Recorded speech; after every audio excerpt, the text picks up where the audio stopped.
to adopt a slave mentality. I don't own myself, I am not free. And it's very sad in a free country that we are even calling ourselves poor. I got caught up in it, and a lot more people are getting caught up in it today because the goodies are getting much broader and much more expensive to the taxpayers. People who get government aid often say the solution to their problems is more government aid. Here's what I was told outside a food kitchen in Harlem.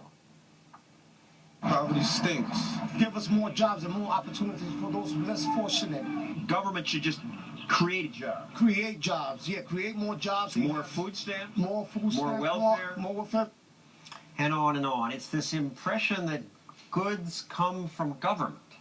Right. Well, that's the disconnection. I never thought about it when I lived on welfare. And the reason I say better is because we've also taken the shame out. So you can live taxpayer dependent, and no one will even know it. The housing for the poor is improved when it comes to what they look like. You can't even tell that it's government paid for. But you say you lived pretty well when you were on welfare.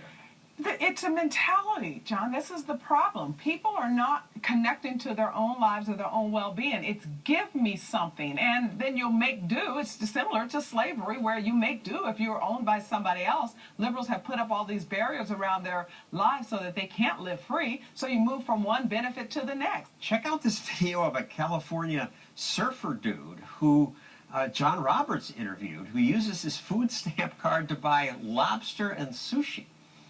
$200 a month, and you just go like, boom. Thank you for shopping with us. Just like that. Please remove your bags. All paid for by our wonderful tax dollars. He said he had no interest in getting a job. It's just not something that appeals to you, though. Not whatsoever. And you worked the system when you collected. Why not just hang out at Venice Beach all afternoon? And yeah, I did it for a long time. And it wasn't until a Christian conversion that I changed my life and engaged in my own well-being. But work is hard, and that's why we don't want to reward ill behavior.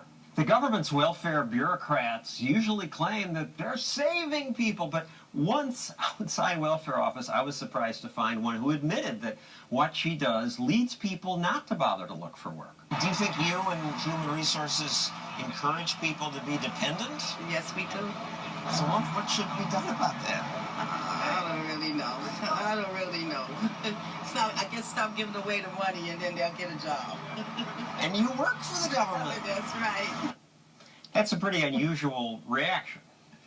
No, it isn't. Don't work, don't save, don't get married. That's the means test. That's the rules of welfare. The day But the that my bureaucrats caseworker was... don't admit that usually, do they? When you were collecting, weren't the people serious? Well, no, they weren't serious, but they didn't admit it out in public, maybe. My caseworker is the one that told me that if anyone ever asked, did she come to my house to make sure that I didn't live beyond what they were paying me, just pretend that I did, because she wanted to go to lunch with her girlfriends. She's part of the problem.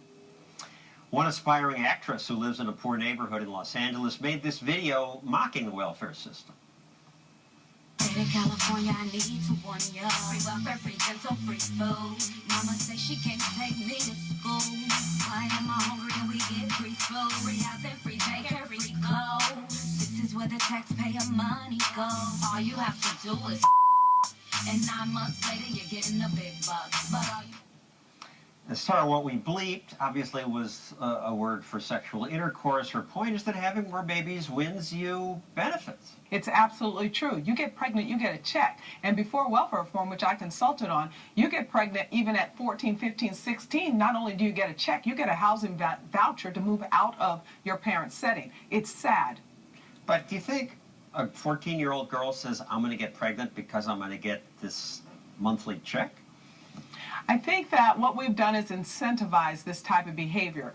Remember, these folks have been conditioned to believe that they are victims. So when you're 14 years old and you live in a housing project because your mama was 14 when she got pregnant with you, and you look out at your options, a broken school, a broken environment, a tragedy of the commons, then yes, you could then say, why not just live for today? The next thing you know, you're pregnant, and the next thing you know, you're in that same cycle of dependency.